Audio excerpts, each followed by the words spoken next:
Hi, my name is Laura Jacobs, doTERRA Presidential Diamond and 5th U.S. founder. I'm so happy I could be with you via video and bring to you a message that is something I'm super passionate about, and we could get together at this time and talk about the power of not only just essential oils, but essential oil aromatherapy in regards to our emotional well-being, or what we call emotional aromatherapy. Just a little bit about myself before we get started. I come from a background rich in exposure to wellness and well-being. I had a wellness center that I ran for 18 years where I was able to serve as a holistic health coach for tens of thousands of clients, and working with them not only on their physical health but also their emotional sense of well-being through life coaching and other methods of simply creating a healthy emotional environment was truly some of my greatest passion and some of my favorite things that we got to work on together. So what we're going to talk about together in this moment truly, again, is something that I love to discuss, talk about, learn about, and for me it's forever an incredible frontier of discovery. Would you like to live in such a way that you actually feel ready for anything? And what does ready for anything look like? Well, first of all, we have to rally to every cause of our life. First and foremost, our attitude. Our attitude affects everything. It affects our brain chemistry, it affects the rhythm of our heart, it even affects our immunity.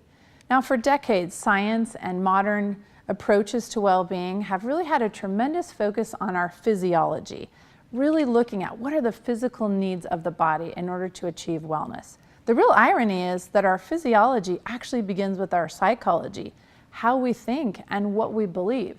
So in order to really have this positive impact on living optimally, we would first want to get in front of our ability to really take charge of how we feel and how we think about how we feel.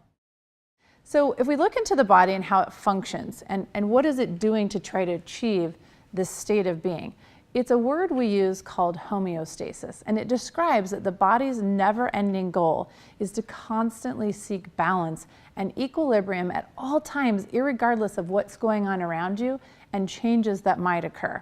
So if we're going to talk about homeostasis, let's go one level deeper and let's define it for ourselves. What is that? Well, information is constantly circulating in the body, and information creates intelligence. And so homeostasis is the capacity for the body to circulate, or in other words, to have an unimpeded flow of information moving at a very rapid pace, so that if you smash your finger, bam, your brain's supposed to know about it so you can do something about it. If you're in a situation where you feel afraid, you want to rally yourself to the cause. Do I need to run? Do I need to fight? Is it not real and I need to talk myself down out of the tree? What is it?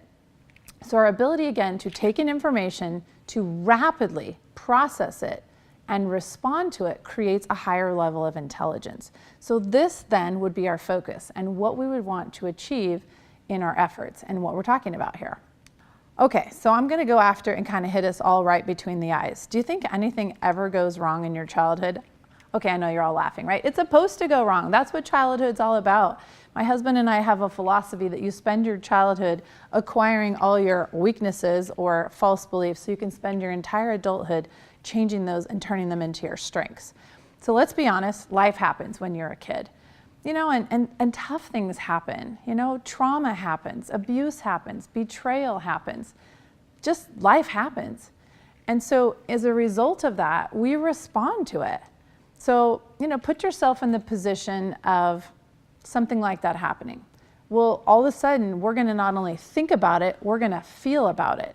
And we're going to start to have these responses that we're talking about, not only, again, just in our physiology, but in our psychology. And it's this impact here that we really want to take a closer look at and how we can, again, become a greater partner in what's happening. So research has demonstrated that a lot of our chemical habits, how we think and how we feel, are actually linked to childhood.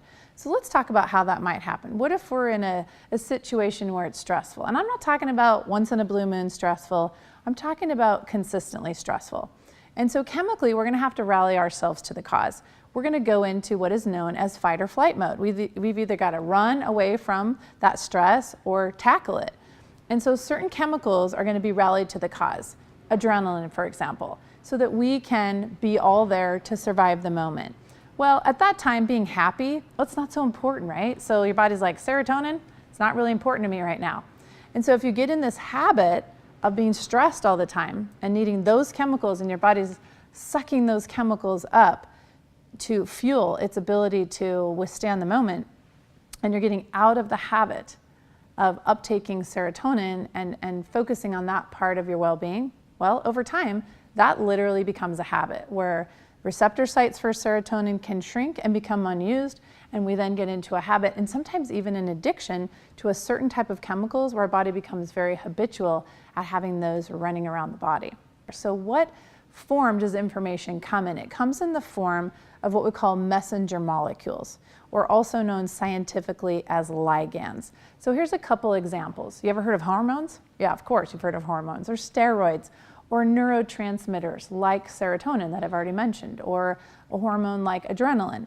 So these are in fact some of the categories. The largest category of messenger molecules are actually called peptides, which has everything to do with our emotions, because that's the physical form that they're translated in the body. So one of the greatest discoveries of our time was the discovery of the opiate receptor site. And so what was discovered is several things can fit on this site. So whether it's our own self-made morphine, which we call endorphins, or something again that comes from an outside source like morphine, or an opiate drug, they all fit on an opiate receptor site. And this is how the body would receive that information and therefore have a response to it. I think we can all agree that we get that these messenger molecules run every single aspect and system of our body. But what I'd like to invite us to agree is what we've often not recognized, and that's that our emotions actually run every single activity, action, and system of our body. They are our messenger molecules. So let's put that principle into action and see how it's going to work. So remember we talked earlier about life happening when we were a kid, and there's trauma or betrayal or abuse or accidents, whatever happens. Well, what are we going to feel as a result of that experience? Are we going to feel like we need to defend ourselves? Are we going to feel like we need protection? Are we going to be afraid? Are we going to be happy? Maybe it was something really awesome. Whatever it is, we're going to have to rally ourselves to the cause to respond emotionally. So naturally, as we think about what's happening, we're going to generate emotions and we're going to rally our chemistry to the cause. And we're going to learn all the while because we're learning emotionally. So we're going to lay down tracks and expectations, and even future responses are being trained in this moment, especially as these situations reoccur for us, that will then cause us to get in the habit of how we're going to respond chemically even later in our life. So I would imagine at this point, as we're all considering the ideas that we're discussing here together, that we might want to ask ourselves the question, gosh, I feel like I have a couple emotional habits that I'm not really fond of. Or maybe you would say to yourself, I think I've developed a couple chemistry habits I'm not really fond of. I don't like the fact that I tend to go to frustrated without, taking in more information, and maybe I react sooner than I'd like to. And I'm not really fond of that habit. Or maybe I tend to go to fear or anxiousness more quickly than I would like. And I'd like to reprogram myself to perhaps have a different kind of response. So how could we partner with ourselves to get out of maybe some stuck cycles and actually shift our thinking and our beliefs, and also shift our chemistry? So I have some amazing good news for you. The fact of the matter is that emotions are actually organic. They're literal substance because of the fact that peptides are circulating in our body. So we have this opportunity to really actually get involved with the process of mind into matter and matter into mind. We can involve ourselves consciously in the process of getting in charge. Again, what we said from the beginning, being ready for anything, getting in front of our attitude, getting in front of our moods, rather than just simply getting behind an old habit or an old response.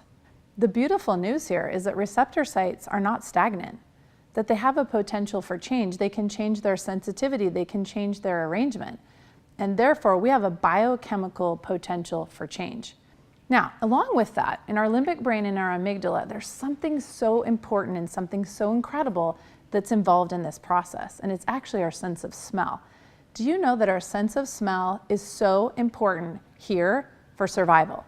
Because how many times do you smell something, perhaps before you hear it or you see it? So very necessarily part of this structure of survival is our sense of smell. And therefore, entry into the limbic brain for aroma is vital. So straight through our nose, up through what we call our olfactory system or olfactory bulbs, which, hey, we already had the conversation earlier about receptor sites. There are receptor sites in the system of our body where we receive odor molecules. This sense has the greatest security clearance of any of our 5 senses. That smells go directly to the brain to give us that immediate amount of information to function with, to help us, again, survive and live and think and feel optimally. So if we could really partner with this capacity to use aromas as part of our learning, do we understand the power of that, let alone bringing in essential oils into our world? Because this is the beautiful thing. Messenger molecules come in 2 categories. They are one, what we call endogenous, things that are manufactured in-house. Endorphins is a perfect example of that. It just means inside or internally made morphine. But there's also what we call exogenous ligands, and those are things that come from the outside. And the beautiful news is that essential oils are exogenous ligands. They are messenger molecules. So either by inhaling them and smelling them, a very powerful way, as we've already discovered, to affect our emotions, or we apply them to our skin, diffuse them in our home, or even use them internally, we're bringing into our system a tremendous amount of new information that as it moves and circulates through the body, it creates new intelligence. And when we have new intelligence, we have new choices. We have new capacity to respond. So at the beginning we proposed, could we in fact pick our mood or pick our attitude? And what I'm in fact inviting you to discover right here and now is that by partnering with an essential oil and the power of aromatherapy, you can in fact partner with your own chemistry and get in front of it and choose your moods and choose your attitudes. So let's talk about some possibilities of what that can look like. So we have this wonderful new kit called the Emotional Aromatherapy Kit that consists of 6 different blends, specifically formulated and created to work in conjunction with one another to create really a balanced cycle of possibilities for a variety of emotional states. The wheel is kind of designed like a clock, so if we look at the top of the clock, the first oil that's featured there is a blend called Motivate, and the subtitle on the bottle is the Encouraging Blend. So what is this for? Well, have you ever found yourself in life feeling unmotivated? Maybe timid, maybe tired, maybe like hard to rally yourself to the cause, or like maybe you've been betrayed in the past by yourself or someone else and you're just like not really wanting to show up. Maybe you're sleep deprived, I don't know. Well, then reach for the Motivate blend. It's gonna be marvelous for that. Now, all of these emotional blends are designed to be used topically or aromatically. So how would you use your Motivate blend? Well, you could put it on what we like to call our perfume points, where we become the human diffuser. And all day long we're smelling these amazing oils as they're dissipating in the air around us. Perhaps you want to stick it in a diffuser at your desk, perhaps while you're at your place of employment, or maybe while your child is studying. Motivate might be just the partner to, again, bring in new information, creating new intelligence in the body, going, hey, I'm feeling more motivated. I can rally myself to this cause. I can do this. So in conclusion, when it comes to the Motivate blend, if you're feeling like you've got a little too much of feeling anxious or distressed or maybe apathetic or lacking confidence or maybe even gloomy, that's the time to reach for your Motivate blend. And instead, what you want to nurture, right, to bring in the influence you're creating in your body through the information of the messenger molecules, through the aroma of the blend, is going to be feelings of confidence and courage and belief and trust. You're going to notice as you look at the wheel that shows us all of these blends and their relationship that we also have plant families that are featured. So in the Motivate blend, the plant families that are featured here are the citrus family and the mint family. So when you smell peppermint, for example, how do you feel? Do you kind of go, whew, like that? Like it just wakes you up? And then when you smell something like a citrus, you're like, oh, life is happy. So if we put together, whoo, I'm awake and I'm happy, do you see how that makes for a really great cause of I'm motivated? So I want you to keep that thinking in mind as we go through additional blends. Our second emotional blend we want to take a look at is cheer, also known as the uplifting blend. So now we've talked about plant families. Where does this one fall in our wheel? In this case, it's a marriage between our citrus and our spices.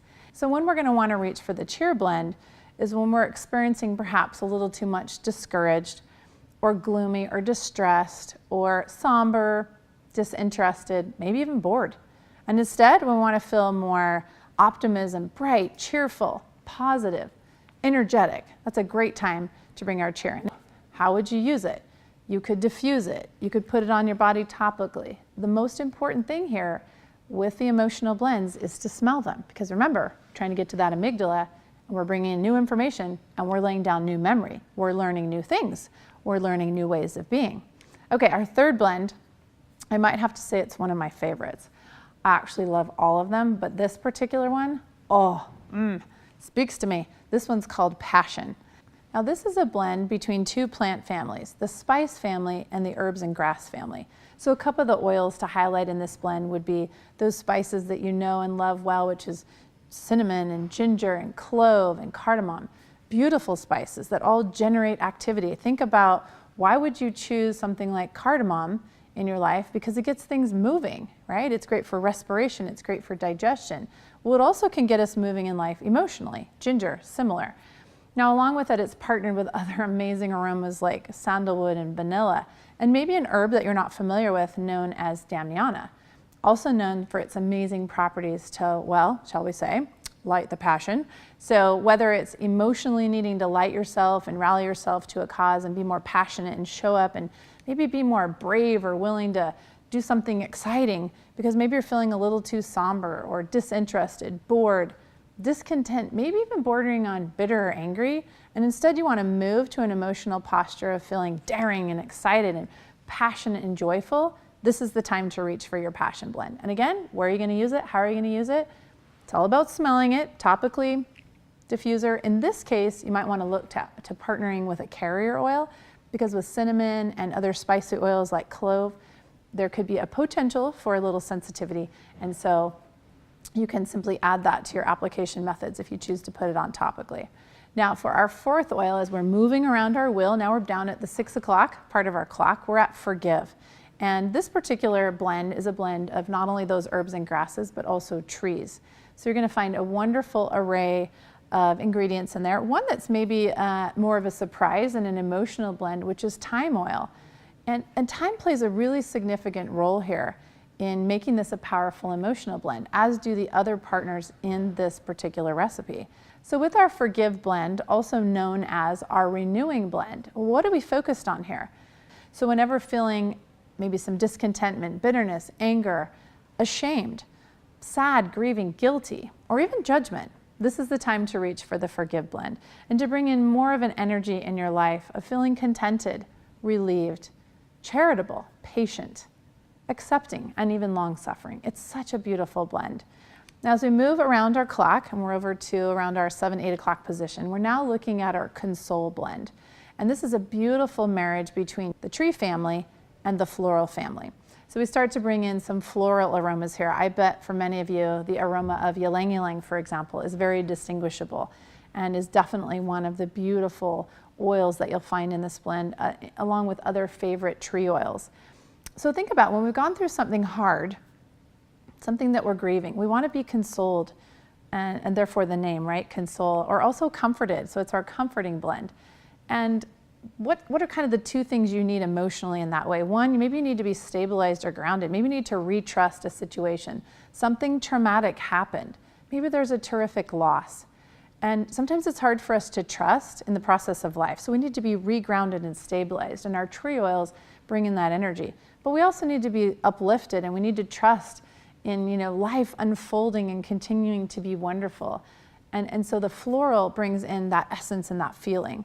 So your Console blend is perfect for this. So if you're feeling perhaps ashamed, sad, grieving, hurt, worried, or fearful, this is the time to reach for Console to instill more of a sense of hopefulness, perhaps heal a broken heart, to create that healing in your life, to feel buoyed up and comforted, as we talked about.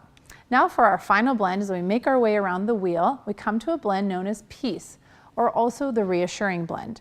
Well, have you ever felt kind of timid or scared, or it's difficult to face something?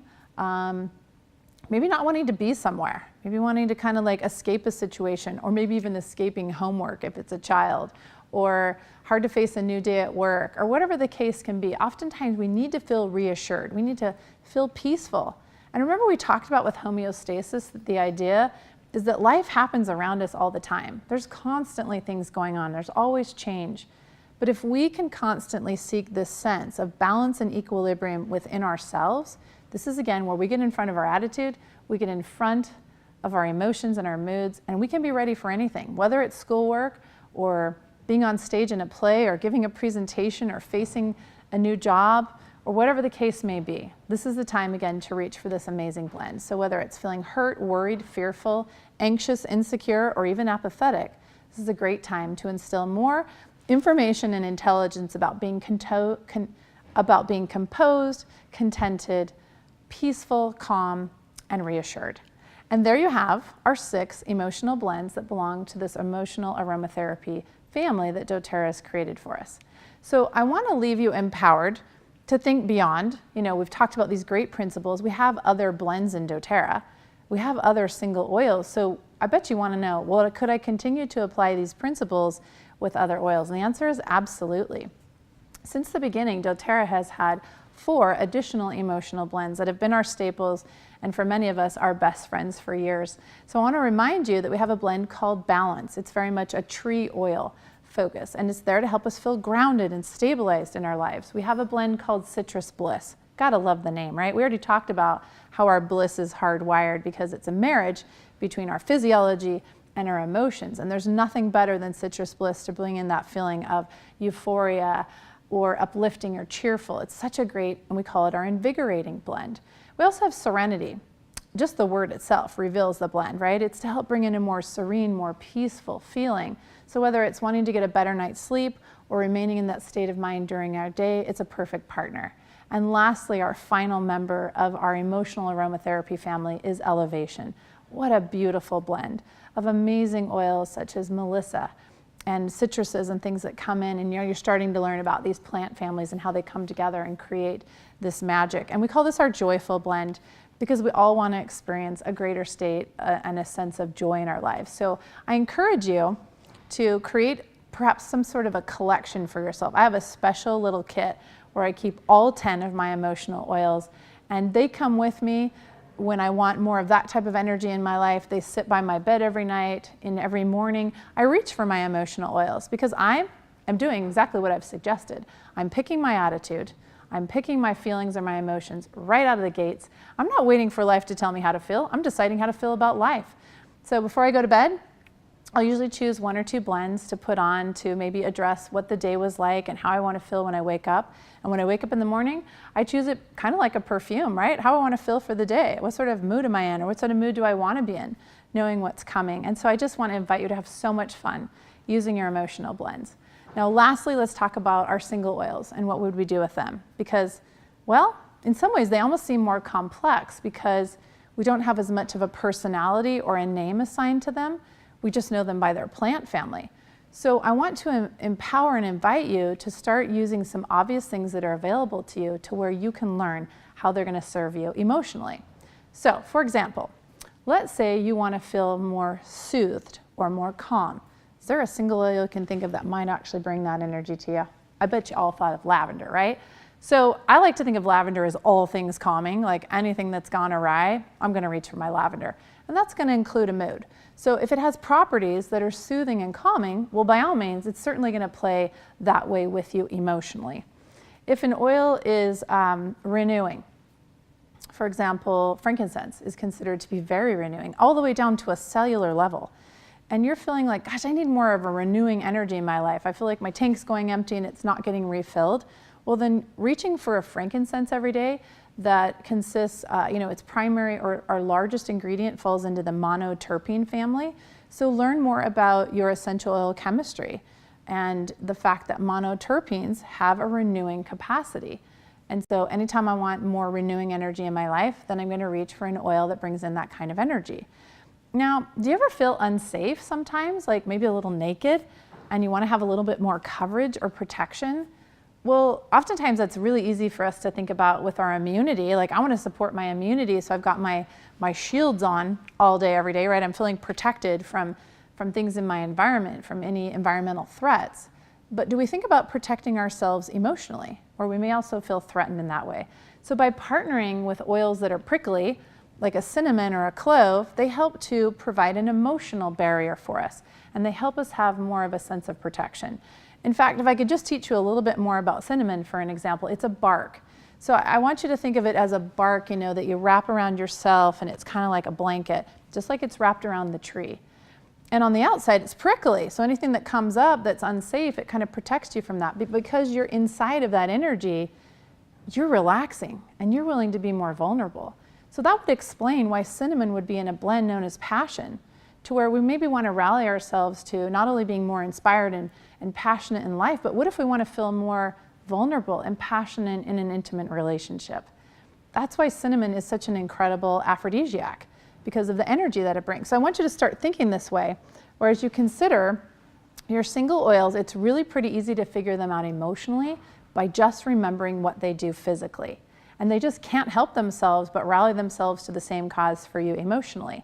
So I want to invite you to have fun and to explore and to get into considering, you know, how could this oil benefit me, just not in my physiology, because I'm learning my physiology as a response, but how can it benefit me in my psychology, my thinking, my feeling, and what I believe to be true? And how can I bring in new information into my body by bringing in exogenous ligands, or in other words, external messenger molecules that can immediately bring into my body new information? And what's so beautiful about an essential oil is their permeability, or their ability to permeate barriers anywhere in the body, and how fast they can circulate.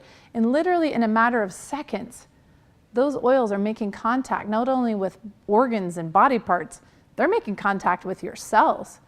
And so every cell of your body, which is of course where the receptor cells are receiving this information rapidly, and every cell of the body is getting a new information and supporting you in creating, again, an attitude of I can be ready for anything, because what's going on inside of me is homeostasis. I'm able to maintain a sense of well-being because constantly my body, because it's so supplied with information and therefore intelligence, is able to navigate and move gracefully through the waters of life, because I'm not so ill-prepared that I'm coming in more reactive.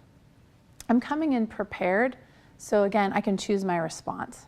So I invite you to make new habits, to form new beliefs, and to choose your chemistry, and therefore choose your mood, which therefore dictates how you feel and how you believe about life. It's been such a pleasure to be with you and share with you something that is so dear to my heart.